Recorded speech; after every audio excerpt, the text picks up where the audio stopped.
Welcome to City on a Hill Gaming, a tabletop RPG podcast. Okay, so you're in the big board, the sort of we hire adventurers to do things for people business that is in the town of Varen. And you've been in here a couple of times. It's owned by Izo and Daisha, and they've found you work doing different things, finding stuff for people, defending stuff, protecting caravans, doing, general adventure-y things. And so you're in there, and there's two other people in there with you. You have Trellis and Karis. And they are actually twins. Okay. So they are elf twins. And you have worked with them once before. Okay. And Daisha looks over the counter at you. Oh, good, John, you're here. Okay, perfect. We need you and the twins to go pick up something from Radin. And Radin is an elf magi who kind of lives a distance outside of Varen. He lives in a giant tower. Okay. The Tower of Verstale. And he's lived out there for decades. And people mostly leave him alone. You've heard he's more or less a nice guy. And he's kind of a tinkerer. And occasionally Daisha will send people out to pick up things from him. And she kind of handles financial things for him. So it's about a day outside of town. And she's like, okay, so I don't know if you know where the tower is exactly. She gives you a map. And she's like, oh, over here. You're like, it's like a day. Take the twins. Mm-hmm. He'll have a thing or two to send back with you. It's probably fine. There's not usually a ton out there that you have to worry about, but it never hurts to send a group. There've been some roving groups of orcs lately. So just be careful. You guys will be fine. You know where it is. He knows to expect someone. So you're good. And and she looks like this is just every other, normal little task. Shouldn't be a big deal. Cool. And Izzo looks the same, like he's not... Yeah, no, he's fine. Okay. He's, he actually almost looks like he doesn't really understand what the purpose in sending 3 people is. Okay. Okay. Why am I paying 3 people when I could probably just pay 1? Kind of thing. Okay. And you see over in the corner, seeing one of the tables are the twins. And Trellis just kind of looks at you and nods briefly. He's like, Karis is actually much friendlier. Oh, hey, okay. Hey, John. Hey, we're ready. We're ready when you are.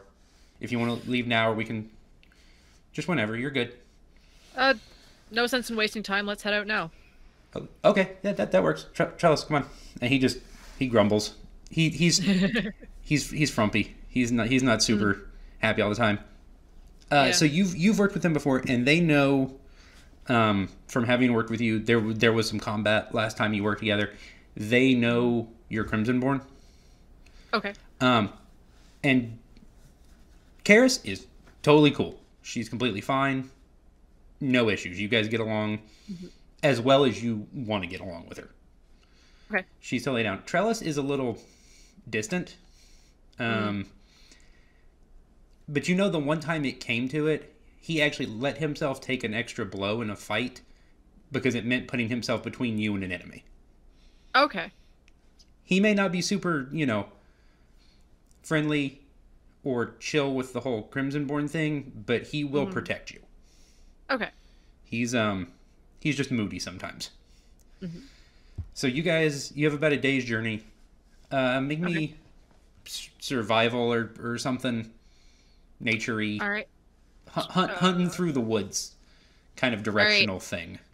Cool. History. Survival. I'll take history. Okay, so... history is not as good. Okay, never mind. We'll go with that one. That's fine.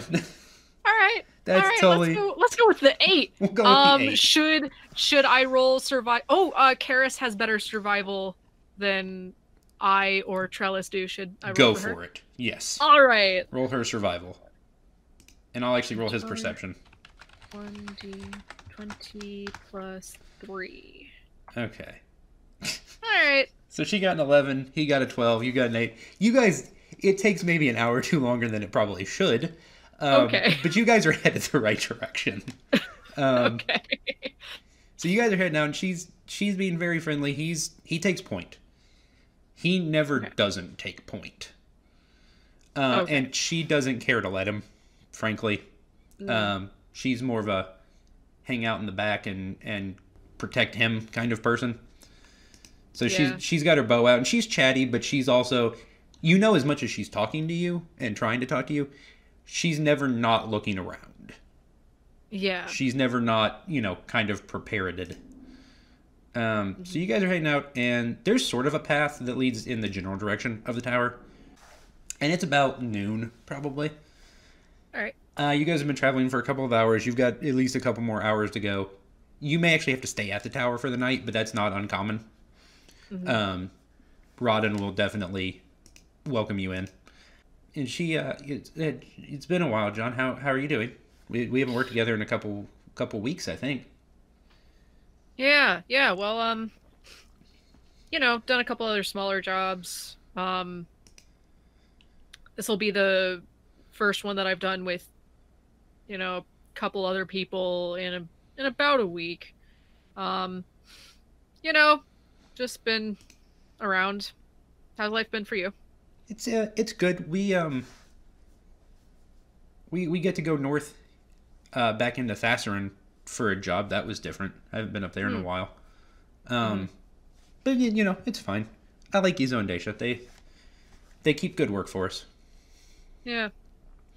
They seem legit. Yeah, they're friendly. Okay, so you guys are walking, and you get to an area where the trees are starting to look like they're actually withering. Oh. And you're starting to see spots that are sort of like pulsing like a reddish glowy color. Oh, do I know that reddish glowy color from my own dang skin? You might a little bit. Oh, okay. So for the reference of our listeners, Ginny is playing. John is a human, I believe. I think I'm right about that. Yeah, he's a human being. Yes, he is the humans. He has a case of the humans. He is. So we did something a little different for this. We created a new class sort of for this character, and the class is called a Crimsonborne, and they are a group. You don't get to choose to necessarily be Crimsonborne. How did you describe the incident? A very magical accident. There it is. So basically, where John grew up is an area near a large desert, and in that desert lives a great dragon. And a man showed up, this was decades ago, to fight that dragon. And his plan, which was not a great plan, and he knows that now, was to open a giant portal to the Crimson Plane. And he was going to try and force the dragon through the portal and then close the portal to be rid of the dragon. What actually happened is that he opened a giant portal, releasing a bunch of energy and beasts from the Crimson Plane in this just giant tear in reality, sort of. And it's called the Crimson Rift. The Rift affected some things differently than others. I mean, some people, people came out and they fought the beasts, and he was able to close the rift. But it kind of had an effect on some people where they kind of sort of like the Hulk, for lack of a better way of explaining it. When the Hulk was originally in Good Night, this was decades and decades ago in comics, was exposed to a particular type of radiation. Instead of killing him, it gave him powers. So similar thing happened with John. John, as a young child, was exposed to the energy from the rift, and it kind of gave you abilities and powers and kind of made some changes to you. So you can summon energy, but you can see that energy coursing through the veins in your body, and it kind of glows a crimson color. Yeah, I sort of picture it like if you ever look at an opal, there's sort of like these planes in it that are all sorts of different colors. With John, it's like that, like his skin looks like that, but red. instead of all sorts of different colors, just various shades of red planes in his skin. That's sort of what it looks like. And his eyes are red too. I like that description, actually. That works quite nicely. So go look up pictures of opals. I literally just Googled opal, and that's a lot of cool pictures that actually fit that idea really well. Yeah. Okay, so... And it also sort of works with an aspect that I assume we're going to be dealing with. I feel like we're about to combat, which is the flex mechanic, where I get to do sort of things with my somewhat magic-y powers by spending flex, which yes, opal has all sorts of flex in it. So that's sort of where I was going with that. Oh, actually, that works quite nicely. I hadn't even drawn... See, you're doing all the... I like this. This is good. This is very good. All right, so you're definitely familiar with this kind of energy that's radiating. Mm-hmm. What you know is you've never seen it this, like, up here. Varen is very far away from where you're from. This is very unusual. Mm-hmm. This kind of blight is not uncommon when you are in the same area as a beast that has also been affected by the rift. It kind of manifests itself differently for different people. So you're actually not that unfamiliar with what you're saying. Okay. Karis, on the other hand, is very unfamiliar with this and is very confused. And Trellis is immediately defensive. Yeah, as I figured he would be. I'm going to sort of take them both on the shoulder and be like, I know what this is, and neither of you are going to like it very much. This red energy, this red blight, it came out of the Crimson Rift. Much like your abilities. Yeah. So... At least you know what we're fighting. That's good. I know a little bit of what we're fighting. And I should clarify, when I say Trellis gets defensive, I don't mean like verbally defensive with you. I mean like he takes a defensive stance. I figured like just like square shoulders sort of differ like kind both of thing. Swords out, like immediately on guard. Let's do perception checks for everybody. Trellis, not so much. He's kind of taken in by the glowing of one of the trees next to him. But that tree has his undivided focus. Karis is 100% on board with you. So you guys both notice, much further down sort of the trail, behind one of the trees, you see a wolf. Oh. A large wolf. Like not medium-sized wolf. And it has the same red, like, kind of flowing through its veins, but you can kind of see it in the streaks in its fur. Okay. And it kind of wanders out towards the lane, and it looks at the two of them. I'm not going to say, like with the intention of, okay, more things that are coming to, be an issue for me. Mm-hmm. But then it looks at you, and it looks confused and surprised and... a little more defensive than it did before. Like, the aggressive posture has kind of backed off and become a little more defensive. Okay. You know from your experience, this does not look like one of the creatures that came out of the rift. This looks like something that was affected by the rift, like you are. By the rift. And you guys have some good distance between you. Okay. My animal handling is not too great. It's not a negative. Let's be happy it's not a negative. It's not a negative. Okay. That's a start. That's a start. So I'm just guessing that animal handling would be the skill for this. John is going to sort of go up the path very slowly. Okay. And act sort of submissive. I'd also accept Arcana. Okay. Because of what you're dealing with, I would take that as an option if you prefer. My Arcana is not better than my animal handling. Even with the Crimsonborne bonus? There was a Crimsonborne bonus to my Arcana? Your Arcana skill increases by 1, and by 1 again every other level in this class. So it should be at least 1 point higher than whatever it is.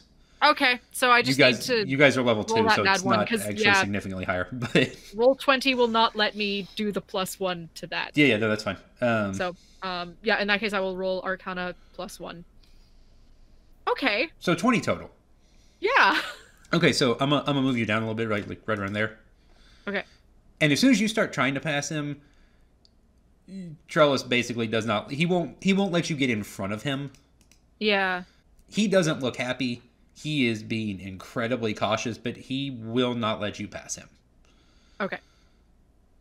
And the creature, like, as you're kind of, you're being pretty calm about this whole thing. The creature comes forward a little, and still looks very confused. You think it's probably been a while, if ever, that he's seen another creature like him. Yeah. What do you, ma'am?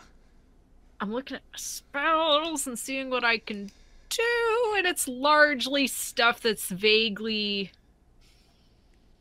Aggressive?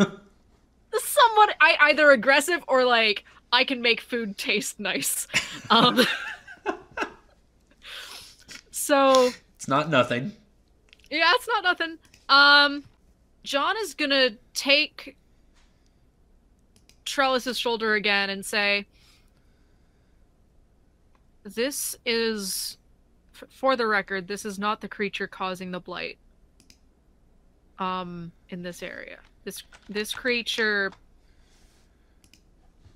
it didn't come out of the rift. It's like me. The wolf is not at fault. Else. It's being affected by something else. I would recommend that we skirt around this area. I don't think it's going to follow us. I think it just wants us out of the way. But if we skirt around the area, I do recommend that we should go around this, not through it." He doesn't argue with you. Okay. And Karis definitely doesn't argue with you. She wants no part of this thing. Yeah. It's a big creature. Bigger than it should be. Yeah, like it is, for those listening, the path is 2 squares wide and it's taking up the whole path. He's a big fella. In width. It's a big boy. Yes, he is. And he's big boy. He's feisty and confused. So you guys kind of skirt around him. He doesn't move towards you. Okay. And he watches you. He watches you very closely. As he notices you've passed him and are keep heading in that direction, he moves the direction you came from. Slowly. Okay. And you kind of see him fade out kind of into the distance. And he doesn't give you any issue. Okay. Okay, so you guys have kind of passed by him. You've kept moving for a while. There we go.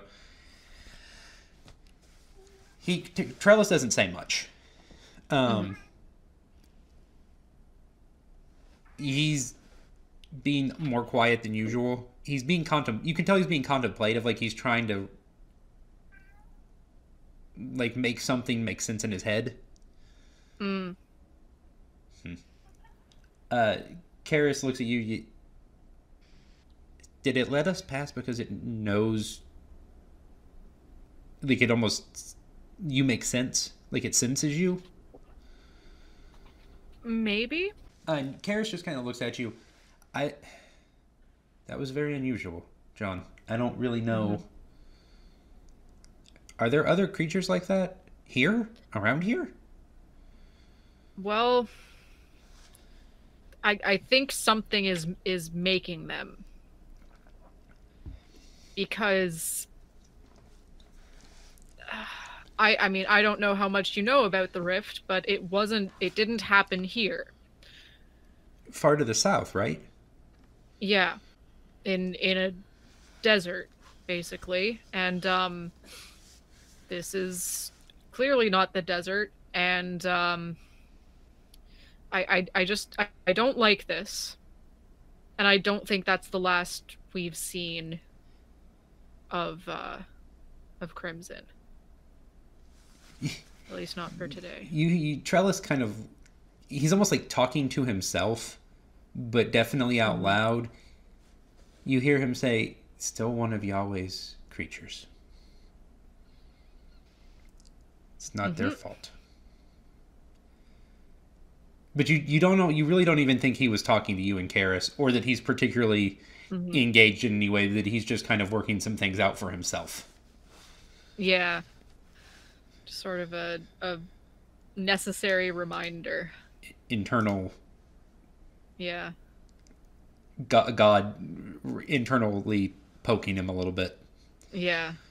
So you guys keep heading down the path. You clear past the blighted area. And it's a couple more hours. It's probably 3 or 4 o'clock in the afternoon now. And you know you're actually pretty close to the Tower of Verstal. And so you guys are actually pretty near the tower, and you can see in the distance, you actually see the tower coming up. It's actually, like, when you say tower, it's actually not that big. Okay. It's probably only like 2 or 3 stories. And it's not that big around. Like, it's more than big enough for like one person to live in. But it's actually not like any kind of substantial, gigantic like monolith or something, like gigantic, like 10-story, 7-story like parapet with like a surrounding moat or something. But it does still really not make sense for it to be here. Okay, yeah. It's because there's nothing else here. You're, more than half a day from Varen. You're well more than a day or more from any other town or city. The tower's just kind of here, but doesn't look that much older than how long Rodden's been here, but he's here by himself. Yeah. The whole thing's very unusual. So you guys make your way down the path. And he walks out the front. Oh. 1, 2, 3. That's what she said. Very good. You work for Dacia, yes? Yes, we do. Good. Come. I have things for you to take. And he motions you in. And there's a table, and there's tea set out, and there's lunch. Eat, go. I must finish things. I will be back. And he disappears. Actually, he goes down. Which from the outside, you wouldn't necessarily realize there is something underneath it. But there's a down to go. And he disappears down, and he's gone for maybe 10 or 15 minutes. There's more than enough food for the 3 of you. And Trellis kind of is really back in the moment right now because food. Yeah. I have this sort of headcanon that, like, any time John is given the opportunity to eat, he will do so. I have this sort of theory that, like, Crimsonborne energy needs more food. I'm fine with that. Crimsonborne needs food badly. Need food now. Yeah. So, Karis is just kind of eating casually. You and Trellis are not eating casually. No. This is almost like a competition now. Have you ever seen the Nathan's like hot dog contest? No, what? Okay, so this is a thing that happens every year in I think on Coney Island, in New York. They have a hot dog eating contest, and it's buns and hot dogs. Most you can eat in a given amount of time, and it's like I think the record's in the mid 60s or 70s, and it's not a particularly long amount of time. So that's what I imagine. It's just the two of you just like it unintentionally becomes a back and forth. Yeah, like at one point it's just like eye contact is made and then versus appears on the screen. Dun, dun, dun, dun, dun, dun. Yeah, there's music for no reason. Karis looks like really this is what we're okay, whatever. Don't make yourself sick. We still have a day journey back. And you guys more or less finish all of the food. I mean, she has plenty to eat, but you two basically finish all of the food before Rodden comes back upstairs, and he's like, "Good, did you guys have no, you did not have enough to eat. Huh. That's interesting. Well then, noted for next time." John like quickly chews and swallows all the food in his mouth. It's like, apologies. So he walks over. No, yeah, absolutely fine. No problem. I have 2 deliveries for Daisha. He hands you. So there's like he carries out this crate, and this thing's like 6 or 7 feet long, like a foot and a half wide, and he like when he like he's pushing it and he's struggling, and like Trellis walks over and like tries to take it from him, but like Trellis struggles with the weight a little bit. It's big. Okay. And then he hands you a necklace. So those 2 to Daisha, please. She'll know what to do with them. She handles the sales of the items I make for me. I'd rather be out here making more things, frankly, than trying to be in town selling them. She does a good job. She'll know what to do with those. So yeah, he lets you guys stay. You guys can spend the night. As it gets dark, you hear a noise outside. Okay. And you notice like a thump or like a lot of thumps. Well, okay. a lot in a relative sense. Like there's definitely people outside the tower. Okay. And he kind of looks at the 3 and he's like, "Well, I'm glad you're here, because I wasn't expecting any other guests." And Trellis immediately just swords. That boy's never not ready. Yeah. Even when he's eaten too much, never not ready. I'll go look. And Karis is like, "We'll go look." Slow down. And you can see just out the window, you see 3 torches walking towards the tower. And those torches are not necessarily at human height.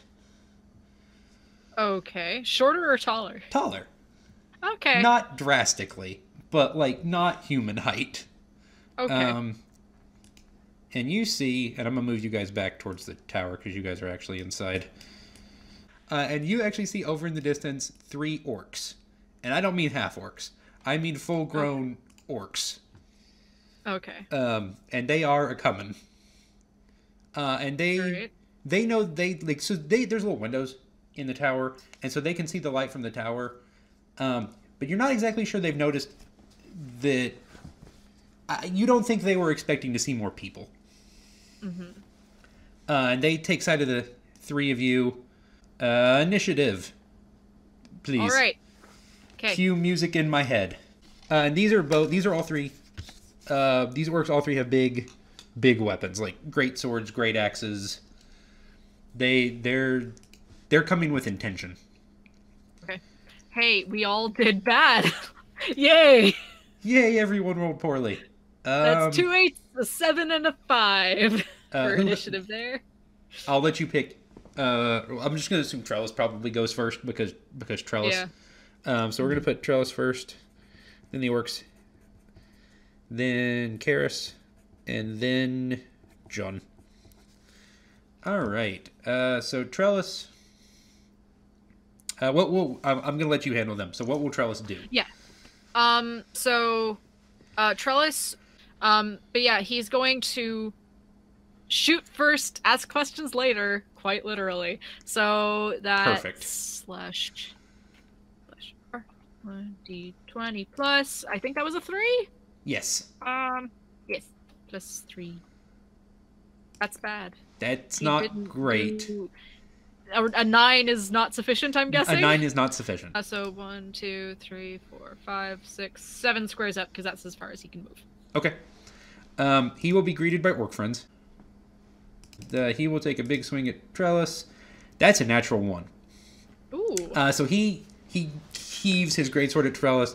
Trellis ducks rather deftly, and the greatsword sticks in a tree. Okay. That is next to the orc. And he looks very confused. If anyone who attacks him has advantage until he's no longer trying to pull his sword out of the tree. Okay. Another half orc. Friend. 14. Oh. Does that hit Trellis's armor class?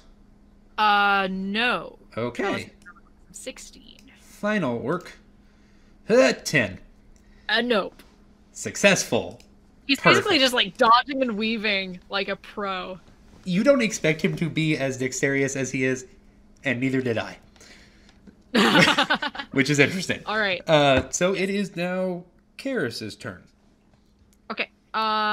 She is primarily She's a ranger. Ranged stuff. She has a pretty good ranged attack, so yes. She's gonna aim at the orc that is to the upper right of Trellis. Yeah. 21! Absolutely. All right, cool. Damage on that is 1d8 plus 3. Okay. She puts that arrow right in his shoulder. He looks not very happy. Okay. John's turn. What would John like to do? I'm thinking that John is gonna do a color spray. So he's gonna... Oh, wait. I don't think he has enough movement. So, John is gonna do 1, 2, What's the range on color spray? 4. It's more that I'm trying to get a good angle. Oh, and not get right. 5, 6. He's gonna move there. And... Okay. Oh, I like that range. I'm gonna do a chromatic orb instead. Okay. So... I like it. Chromatic orb does that. Because clicky sounds. Okay, a 4-inch diameter sphere of energy. A creature you can see within range. Acid, cold, fire, lightning, poison, or thunder. Or I'm actually going to say crimson. Oh, or crimson. Okay, in that case I will go crimson. As a kind of damage. Yeah. So a ranged... Oh, that's a lot of damage. Okay. Yes, it is. I can only cast it at level 1. But yeah. I think I can only cast it at level 1. Yeah. You don't get second to level 3, I think. Yeah, so I'm gonna do that spell attack now. Yeah. 20 plus. So ranged spell attack just uses my regular spell attack bonus, right? I believe so. Yes. Cool. I got 14. You got a hit. There you go. Yeah, all right. Oh, wait, I get advantage on this guy, right? Because he's stuck in the tree? He's stuck in the tree. So if you want to roll a second time to make sure, see if you crit, go for it. I don't. And you can do that from further away if you would like. No, because I'm still amping up for the other spell. Oh, okay, perfect. Right. So yeah. 3d8, because, whew. Wait, what? Oh yeah, that is 3d8. Yeah, I thought it was 1d8. That caught me super off guard. That is far more damage than I expected. 8. Roll those dice. That's 13 damage. 13 damages. 13 crimson damages. He drops to a knee and lets go of this. Like, he's still, like, actively trying to pull the sword back out of the tree. Mm-hmm. And he's not down, but he's, like... He's real, like, you could physically poke him and he might fall over. Okay. You did a lot with that. That's crazy. All right. And that's like a 4-inch sphere. Like, that's like a softball. Yeah, I threw a softball of... Soft nothing. Red energy at him. Yeah, you did. All right. Hit him in the gut or something. It's Trellis's turn now. And he's made all sorts of new friends. Yeah, so... And he actually, once he realizes because he sees the orc take the hit, and he looks at you, John, no, get back. It's not safe up here. John is going to roll his eyes in response, but yeah, Trellis. Roll your eyes. So he's got 2 short swords, right? Correct. But can he split those attacks between 2 orcs? Is my question. Yeah, I believe so. Yeah. Okay, cool. As long as they're light weapons, which both of his short swords are. All right, so he's gonna swing at the orc that's almost down. So that's 1 attack. Oh, that's enough. 22. 22 is quite enough? Good. That'll hit. Okay. You don't have to roll damage. All right. The orc was at 1. All right. I thought that might be the number associated with that. Correct. And now. So the second attack is going to go for the orc, diagonally. Okay, yeah. Across from... The one she hit with the arrow. Yes, that guy. Excellent. That's 24. That's a 19. Yes, it is. Yeah. 7 damage. Okay. Okay. Now it's the orc's turn. Have Charles make an attack of opportunity because the orc he just hit is going to try to run. All right. So would that be just regular just 1d20 or 1d20 plus 5. So okay, so it's like regular attack. A 12? No. Okay. So the orc actually gets some distance away. Right. So that'd be 2 moves, but you're pretty sure Karis won't have to worry about that distance. Okay. The other one is going to try and hit him because he's still fine. Does 16 hit Trellis? His armor class is 16. It's so a tie. Yes, you have to. So yes. That works. Okay. So he will. Boop. All right, Trellis takes 8 damage. Okay. Yeah, he's okay. He'll be all right. I'll be fine. Now it is Kara's turn. Okay. She's gonna just move a little bit so that the trees aren't in her way so much. She's just gonna move to like here. Perfect. Okay. And try to shoot the orc over there, which like she definitely has the range to do it. I'm just not sure if that's within the oh goodness gracious. Okay, I thought the range was way different. Okay, yeah, she's fine she's much totally good, yeah. Wherever. All right. Yeah, 150 feet. She fine. Easy. Anyway, she got a 20. Yeah, she hits. All right. And that was how much for damage again? 1d6 plus 2. No, wait. Her longbow is 1d8 plus 2. 1d8 plus 2. He keeps running, but she definitely hit him. Happy. Yes, yeah. No, he's definitely not happy. Your turn. Okay. John is going to move right up on in here. Okay. And do a big old shocking grasp. Okay. I like it. Which is a melee spell attack. I got a natural 20. You got a natural 20. Woo! I got a natural 20. I haven't gotten a natural 20 in a very long time. This makes me very happy. So, lightning springs from your hand to deliver a shock to a creature. I have advantage if the target is wearing metal armor. Is he wearing metal armor? Do I get to try to crit again? You may. Well, he's probably wearing leather armor, and you already crit once, so you're probably good. I'm fine. So yeah, that's So we'll double whatever you roll.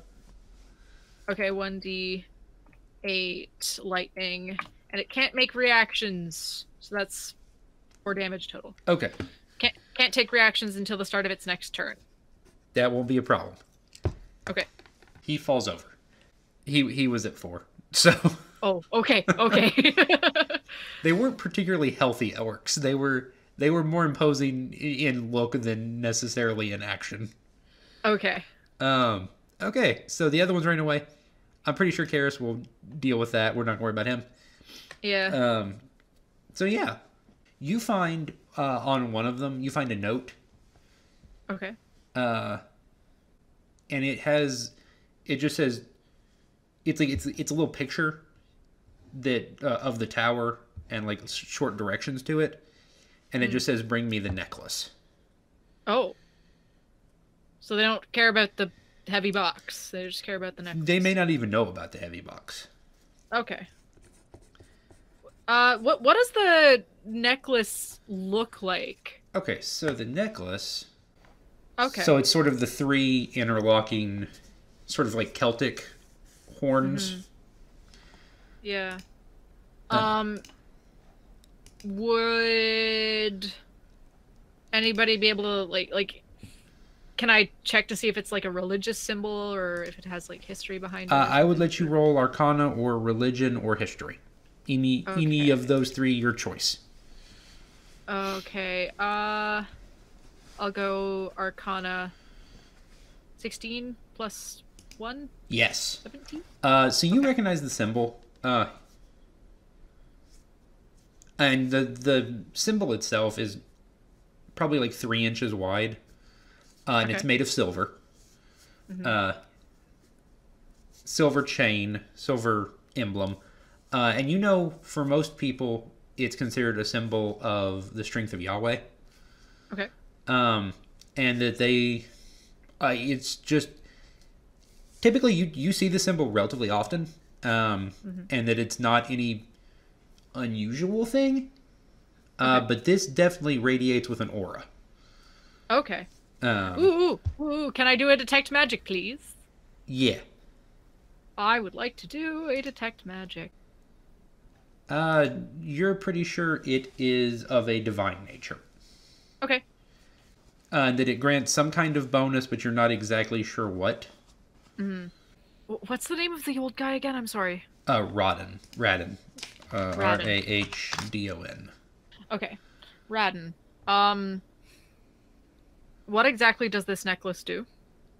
It is a symbol I made of the strength of Jehovah, and it allows the wearer extra bonuses. Not extra; he wouldn't say that.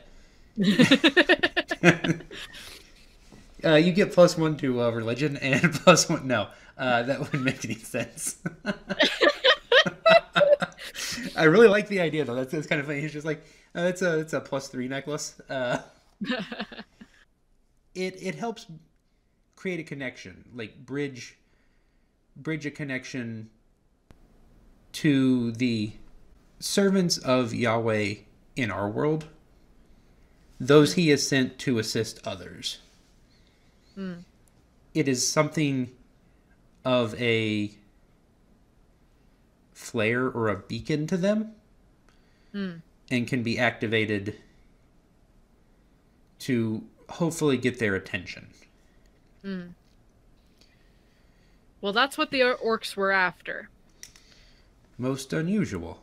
I don't know why that is what they would have come for. Quite curious. Well, I'm glad you were here then. It almost makes me wonder if we acted in error. Clarify. Me asking, not him. Yeah, so sort of like, what if these guys wanted to sort of like use it to call for help? Oh, as opposed to stealing it for a nefarious purpose. Okay, sure. I can see that. Yeah. He kind of mulls it. You say that, he kind of mulls it over in his head. Curious. For what it's worth, I do not think they would have acted hostilely if that was the case. Fair. I don't deal with orcs that often, to be honest, but they are in the area, and they do have a rather sizable camp some days from here. Most interesting. Well, nevertheless, this one has a specific person it is going to, so. I understand. Most interesting. Also, Radon, are you aware of the Crimson Blight and how close it has gotten to your residence? I have heard tell of the Crimson. You mean the rift in the south? No, I mean that something is happening close to your house, and I would recommend preparing for the worst in one way or another, either by fortifying yourself stronger here or moving somewhere else. Was this a... What did you see, child? What was there was there a creature of some sort? There was a creature. The trees were dying and they were covered in the inclusions that exist in my skin. Oh, you are... I was curious. You are from the rift. Or, well, you are from near the rift, it seems. We saw a wolf. It doesn't appear to necessarily want to harm anybody. Wolves, but I'd keep an eye out for it and not engage, if possible. Noted. In general, I agree that engaging would not be a wise course of action. They are not a common creature in this area in general, and I have never personally seen one or any creature near here affected by the rift. We are weeks walk from that area. Most unusual. Well, thank you. John, is it? Yes. Yes. Thank you, and I will keep that in mind. It's the very least I could do. So as you guys are talking, you see another glow coming out of the forest. But this isn't the glow of a torch. Like, this is almost like a divine light glow. Okay. And a woman walks out from amongst the trees. You're not exactly sure, like, maybe human, maybe dwarf, maybe half-dwarf, strong-looking, heavily armored. Okay. Very, very solid-looking shield.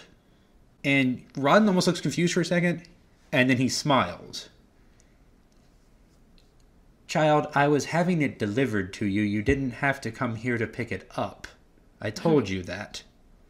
And she smiles. Rodden. I go where Yahweh sends me. And I was told to come here. He looks confused. Curious. Not unappreciated, of course. Greatly appreciated. We were visited, my friends and I, recently. And she looks around at the orcs. Most curious. And he says, well, bless Yahweh for his deliverance, both from you and from my new friends. Thank you. Trellis, come, lad, get the box. And Trellis looks kind of confused, but he goes back inside, comes back out, drags the box, like, struggling, kind of sets it gingerly on the ground, and she's walked up closer at this point. She looks at the box for a second, but then she kind of takes notice of Trellis, and she just kind of lays a hand on his shoulder, and her hand glows a little. 'Cause he had taken some damage earlier. Yeah. He no longer has taken any damage. Okay. Thank you, Elf. Your help is greatly appreciated. She sets the shield down, cracks the box open, and there's a mace in the box. Ooh. And this thing's big. Ooh. And really, like, this is one of the more impressively, beautifully crafted weapons you've probably seen in your entire life. And she takes hold of it, kind of weighs it in her hand, slings her hand out, and the end of the mace extends out. Like, so the handle is, like, normal. The damage dealing end of the mace juts out, like, 15 or 20 feet from her. Okay. Like, on a chain. And then just pulls straight back. And she kind of weighs it in her hand. Most interesting. And she kind of picks her shield back up, tosses the box back into the tower. Well, Rod and I am glad you're safe. Yahweh has more things for me to attend to. I will be on my way. And as she sort of heads off, and he looks at her. Tell your father I said hello. And he pauses for a second. Heavenly and earthly. I assume you will speak with both of them at some point in the near future. And she smiles and nods. And she begins to walk off, and she walks past you, and then stops. Like, you almost think she's actually, like, talking to someone in her head. And she takes a step back. She looks at you. And she sees your arm. Because the glow and the flex has kind of come back. And she smiles. He sees you, Riftborn. Trust that he has his purposes. Man's reasons don't matter. Yahweh will always show us the good, even if it comes from someone else's evil. She bows. And John bows back. And she kind of heads off. You know, there's a old dwarven settlement a couple of days from Varen that's sort of abandoned. Okay. They were driven out by the orcs. She kind of heads off in that direction. Okay. Yahweh be with you all. And she just kind of walks away. Unless you say something. And also with you, because I'm Anglican and I can't not.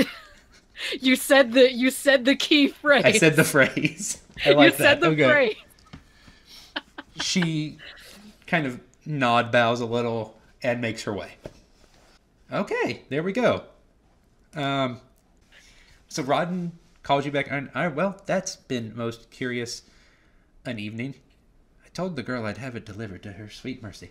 Well, that's all right. She doesn't listen. I told her I'd have it delivered. Come in. There's no use in you going back now. So he gives you guys a space for you guys to all sleep for the evening. Okay. Feeds you in the morning. And sends you on your way back to Daisha and Izzo. Okay. And he looks at you.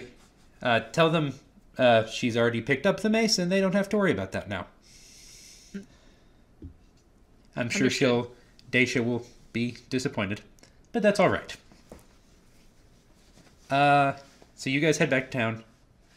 Get back. And you guys go back into the big board. And Daisha smiles. You're back. There's not a large box. Where's the large box? The intended recipient came to pick it up early. She never listens. Huh. I'm disappointed. I wanted to see her. I've not seen her in a while. Well, so be it. You have the necklace? Yes, we do. Yeah. All right, then I will deal with it as necessary. Thank you. She hands you each 30 gold. Okay. I will let you know when something else comes up. And she, Karis looks at you and smiles. Again soon, John. Hopefully. It's been enjoyable. And Trellis kind of looks at you and he's like, Yahweh be with you, John. Pardon? Yahweh be with you, John. And also with you. And he just kind of nods, looks at his money, listens to his stomach growl, and heads for the nearest place with food. Thank you, Jenny, for joining me. That was awesome. Thank you, Ryan. This was very fun. I had a great amount of time. I'm glad you enjoyed it. So for those of you who've not listened before, this is City on the Hill Gaming. I am the Game Master, Ryan. This is Jenny. She is one of our players. Hi, hello. And this is one of our side quests. So these are special stories we do. They're kind of apart from the main campaign, but they take place in the same world and roughly the same time structure. So this will go up at the end of January 2019. In February, our new campaign starts. This one's kind of actually a lead-in to the new campaign. That'll actually be Peter, Jenny, and Grant from Saving the Game. Yes. And 3 of our players from our last campaign, William, Ben, and Daniel. And we will be starting campaign number 2, new characters, new story, same world, roughly same time frame, much like the side quests. So check those out. Jenny is from the Saving the Game podcast with Peter and Grant. Jenny, tell us about Saving the Game. Saving the Game is a podcast about the intersection between religion and role-playing games. We focus primarily on Christianity, as all of the hosts are Christian, but we have had people of other faith traditions on as well. You can find us on Twitter at Saving the Game. You can also find us at our main website, stgcast.org. We're available through where all lovely podcasts are sold. And we're very, very happy to be on an actual play. And we're very excited to have you guys. It's so exciting. I'm so happy about it. I'm having a great time. And I'm ready for the Dungeons and the Dragons again, because our group, we finished the first campaign, and then we haven't played for a while, and I want to play, and now you guys are playing, and 6 players and a GM and no goblins, I promise. Maybe. Again, I'm not going to hold to that necessarily, but we'll see what happens. Definitely no merfolk, because I'm tired of the fish puns. Just go listen to campaign try number to- 1. There's a lot of fish We'll try to puns. scale back the puns There it this is. time. There Yep, we go. there's always one. It's okay. There's always one. I did And it to that's it. myself. I'm not gonna do any more. So go check out Saving the Game. Go check us out. Rate both of us on iTunes. Leave us the sweet reviews, please. It would be greatly appreciated. Find them on Twitch. You guys have a Twitch channel. Oh yeah. We stream every Friday. That is correct. Oh, that'll correct. be me. That's me streaming next. Oh, I've got a stream. Okay. You stream in 2 days. I stream in 2 days. This will go up after that stream, but the Friday after Yeah. this goes up, there will be more streams of stuff. Mm-hmm. We're go also check trying to those get out. more of a presence on YouTube, so the stream from that stream will be up on our YouTube channel, which is also Saving the Game. And go find them also on Patreon, because Saving the Game has a Patreon page. They do. So go look that up too. Give us you money. Yes, Sorry. send them the monies so that they can keep making the sweet podcasts. Yes. And paying their new editor, because you guys have a part-time editor Yeah. now, We do have a part-time editor now. who has been on our podcast too. He has, yeah. He was on Justin Chivalry Bean on Twitter, was on one of our side quests, and maybe on a project I'm trying to plan. I'm in the planning phase of now, but that I haven't really talked about a lot. We'll see what happens with that. I'm working on a thing, and I'm excited. Okay. So there may be a thing in the future. We'll find out. So thank you for joining us, and have a blessed day.